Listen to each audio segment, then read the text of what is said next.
দেখতে কিন্তু খুবই সুন্দর লাগছে। ডাল দিয়ে পালং শাক রান্না, খেতে দারুণ। আর কিছুক্ষণ রাখবো, তারপর আমি ডালটা বাগার দিয়ে নিব। পানি কিন্তু একটুও দেওয়া হয়নি, কষানোর সময় যে পানিটা উঠেছে সেই পানিটার মধ্যে আমি আলু পুরোটা সেদ্ধ করে নেব।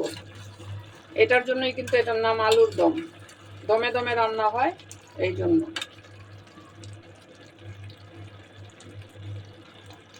একটু লবণটা কম আছে, একটু লবণ দিয়ে দিচ্ছি।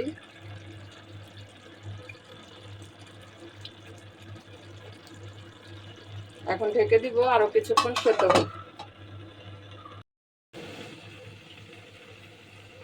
গরম গরম ভাতের সাথেও কিন্তু এই বাঁধাকপির পাকোড়াটা খেতে মজা লাগে। আবার এভাবে বিকেলে চায়ের সাথে সেটাও ভালো লাগে।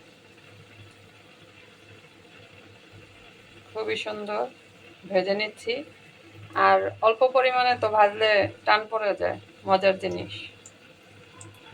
একটু বেশি করেই ভাজতে হয়। বড় একটা বাঁধাকপি এনে পাকোড়া বানিয়ে নিলাম।